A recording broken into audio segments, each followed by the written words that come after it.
in a way, it's like saying just as the goddess is local, so too women's relationship to the goddess is local. And it's very important to remember that. Actually, I wanted to get back to that more sort of spiritual realm of how not just women, but how worshipers would feel this goddess. I'd seen somewhere there was something I didn't quite understand, that you could show something to the goddess or try to become the goddess in some way. What are these different states that you might get into in terms of being worshipful? That's a hard question. Internal states of being? Yeah. You know, you can go to a temple. That's the goddess at her most powerful, perhaps. Actually, the larger the image, the more demanding she is.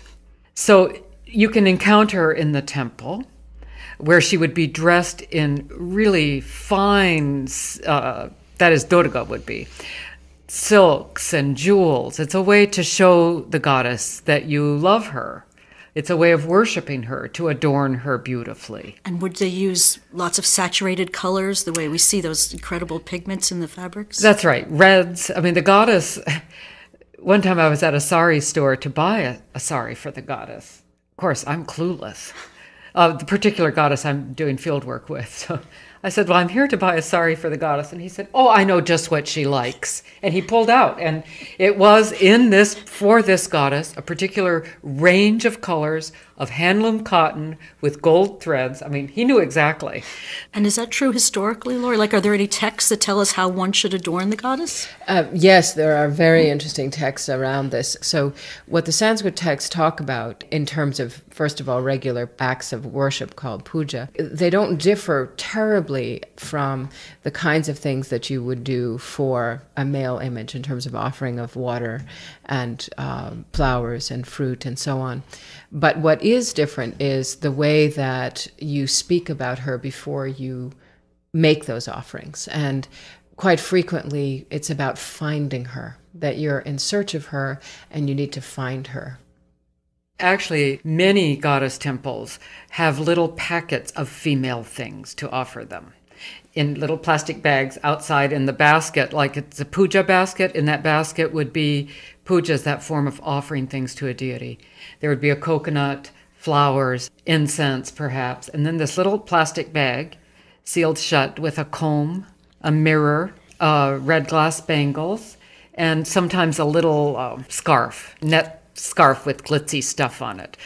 She loves to be offered these things that would make her beautiful, that would distinguish her actually from a male deity. And sometimes you have wonderful poems and stories and myths about ways in which the goddess plays with the mirror. I think this might be a really great time. I want to talk more about this, but since we're talking about worship and the experience of the goddess, I think we should ask our other guests to join us now, joining the conversation. This is Sasikala Panamarte. Yes. And she's a wonderful dancer. I was very lucky to be able to view a videotape of one of her recent dances, dancing as Durga. So she seemed like an especially appropriate person to bring into this because she can talk about the experience of Durga. So I want to say welcome. Thank you. Goddess is one of my favorite characters that I performed several times on the stage. And it's a unique experience every time I perform. I maybe perform several times, and each time I go through a different experience through my body. And automatically my posture changes, and I feel the heaviness in the body, and I kind of transform myself, like forgetting I'm Sasikala and I'm the goddess. And after the performance, when I go off the stage, I still feel that a heaviness and that power and energy, and it takes a while for me to calm down.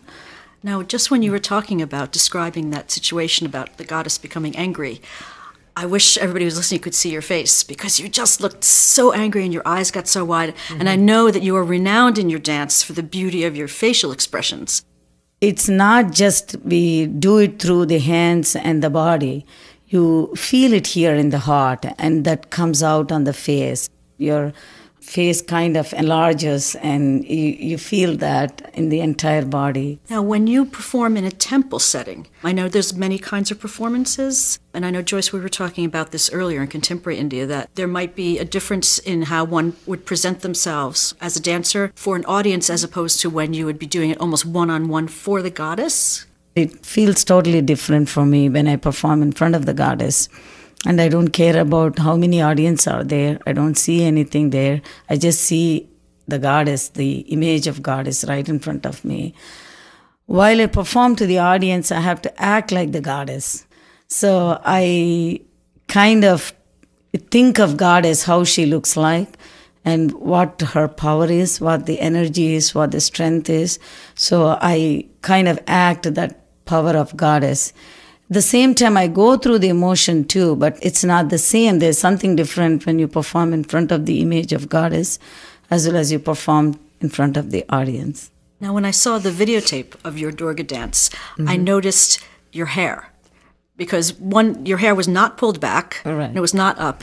And it seemed to me that you were using your hair as if it was another limb. Right, It came out and it extended, and it was part of the choreography. Right. Do you use your hair like that for other dances, or was it specifically for Durga or other goddesses? It's just for goddesses. I used to I was taught leave the hair for the goddess. It's one way of showing the strength, power, and the energy of goddess. That means she kind of loosens her hair, kind of controlling the entire universe, the evil and everything. And another thing, the way of showing how the goddess is passionate. And it's like a rage of fire. Her hair is like rage of fire. Human women are also unrestrained if they have their hair loose, meaning Right. open sexually or letting grief out. Like when you are grieving a death, you would your hair loose.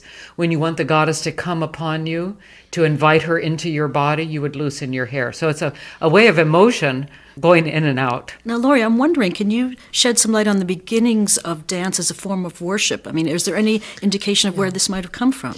There are lots of theories, and the beginning of the classical text called the Natya Shastra is about the gods giving this form. And so it's quite clear that it is absolutely embedded in an idea about the gods giving this form to humans.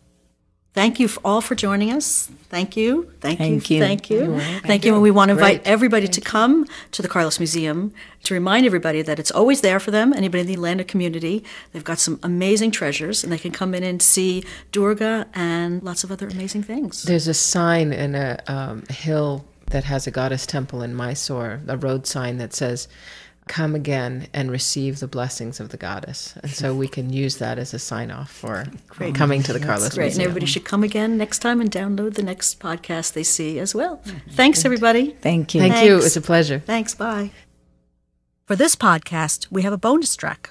To watch a video of Sasikala Pinumarti performing her dance as Durga, return to the menu and play the stop named Durga Dance.